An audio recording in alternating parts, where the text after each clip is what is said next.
We are getting new reaction from Columbus leaders about the ransomware attack on the city. And it comes a day after NBC4 was the first to reveal the hack impacted the personal data of hundreds of thousands of private citizens. We are also getting details and going to detail some ways to protect yourself from hackers. We thank you for joining us for NBC4 at 5. I'm Jennifer Bullock. I'm Jared Smalley. Let's begin with NBC4 Investigates' Isabel Cleary. Isabel, you broke this story. You uncovered the impact on private citizens. Today, what have you learned?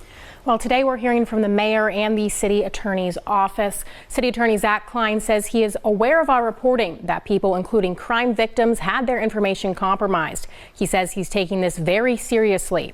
The mayor says his comments yesterday about the data lacking value before we uncovered the opposite were made in good faith and based on, quote, rigorous investigation and reliable sources.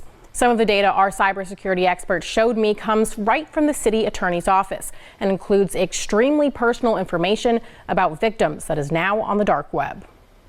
That private data, now exposed, also belongs to police officers who have been subpoenaed in city attorneys' cases as well as defendants. There was also information from people who've experienced domestic violence. It's not just physical safety, it's also safety online. What are some resources that you guys offer to keep survivors safe when it comes to their information being online? There are toolkits for survivors to work on by themselves or with an advocate to help protect their information and be more tech savvy, know how abusers might use their data or information and to protect themselves better against that.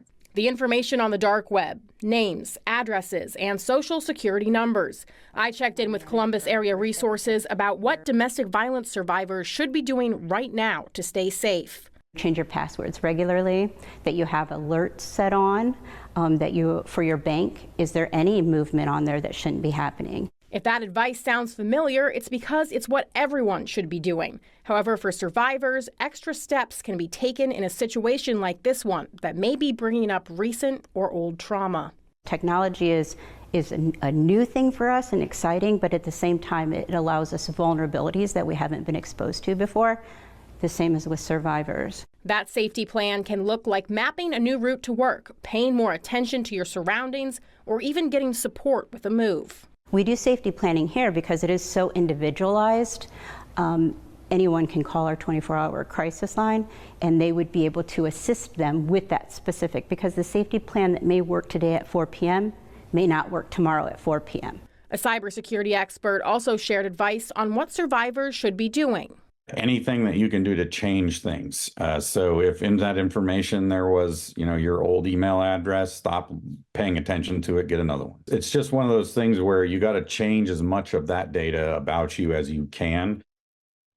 For anyone, he says to be aware of context phishing scams. These will look like emails with your personal information in it. It could look real, but he says be careful. Now, a good piece of advice he told me is if you get a call that you think sounds real, ask them for a callback number. Now, if it's a scam, he usually says they will hang up. Okay, and so I know the cybersecurity expert you were the first to speak with yesterday gave us an initial idea of the amount of people impacted. When are we going to know for sure how many people were impacted? So those people were just in these two databases, which he says is just a drop in the bucket. And that's actually a really hard question to answer because it can take weeks to download all this data and even longer to go through all of it. So while it may sound really scary, we're likely not going to have that information for weeks. So as our experts are saying, now is the time to take those precautions and, lock down your credit and take other steps like that. All right.